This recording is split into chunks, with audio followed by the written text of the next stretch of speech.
Hey there, you ever look at a diagram of an electronic circuit and just feel completely lost?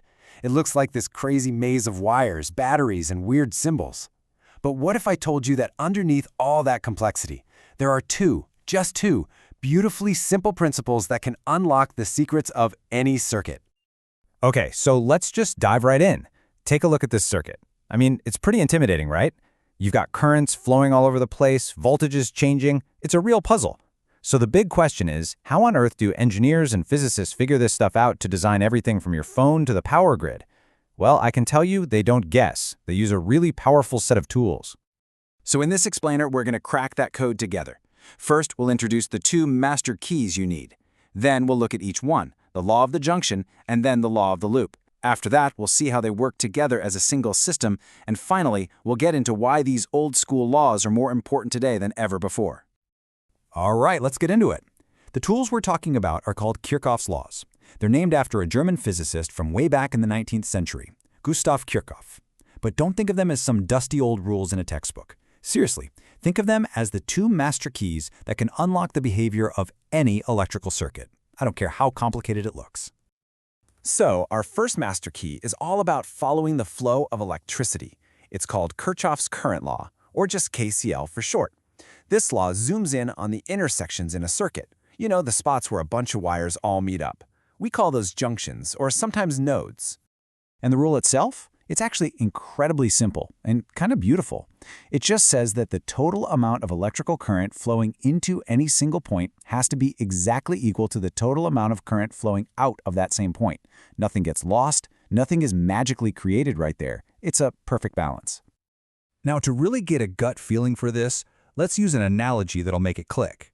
Think of a circuit junction just like a traffic intersection. The current is like the cars, and the wires are like the roads they're driving on. Yeah, let's stick with that traffic idea for a second. Imagine you're in a helicopter looking down at a busy intersection. If you count 10 cars driving into that intersection in 1 minute, exactly 10 cars have to drive out on one of the other roads, right? Cars don't just vanish into thin air in the middle of the street. It's the exact same idea for electrical current. It's just a basic law of conservation.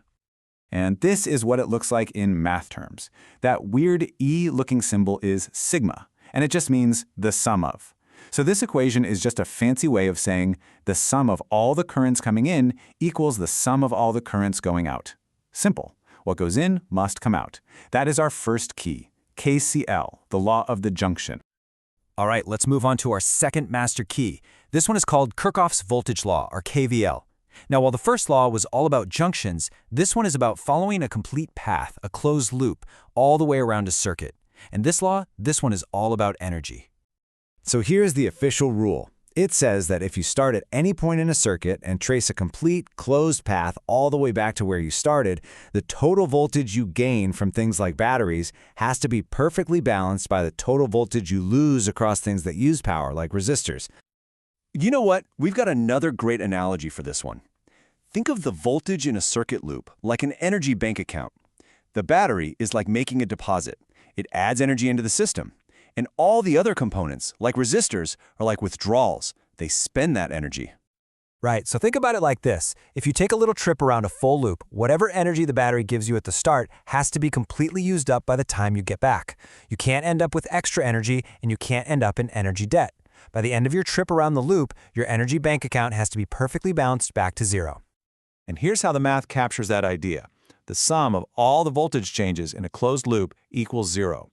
It's just a numbers way of saying that the energy budget is perfectly balanced. The voltage gains from the sources are perfectly canceled out by the voltage drops from the components. That's KVL, our second key. So we have our two keys, KCL for the junctions, KVL for the loops. But here's the thing. Their real power isn't using them separately. It's about using them together. By applying both of these laws to a circuit, engineers can create a whole system of equations that lets them solve for every single unknown current and voltage. No more guesswork. Okay, let's line these two up side by side. Think of this as a quick cheat sheet. On the left, KCL, that's for junctions. Its core idea is current in equals current out, and our analogy is traffic flow. On the right, KVL, that's for closed loops. Its core idea is voltage rise equals voltage drop, and the analogy is a balanced energy budget. Seeing them like this, you can really see how they're two sides of the same coin. Now you might be sitting there thinking, okay, this is some neat theory, but so what? Why does this actually matter? Well, the point is, everything. These are not just little exercises for a physics class. They are the absolute bedrock of electrical engineering and honestly, all of modern technology. I mean, just think about the impact. Every single microchip in your computer, in your phone, it was designed using principles that come directly from these two laws. The massive power grid that brings electricity to your house, that is one giant KCL and KVL problem to keep it stable. When your phone or your TV breaks, these are the first rules a technician uses to figure out what went wrong. And all that fancy software that lets engineers simulate circuits, it's really just solving Kirchhoff's laws over and over again incredibly fast. So here's the big takeaway. From the absolute tiniest transistor to a power grid that spans an entire continent, these two simple, elegant rules are the engine that drives all circuit analysis. They take what looks like an impossible maze and turn it into a logical, predictable system you can actually solve. And that kind of leaves us with one final thought to chew on.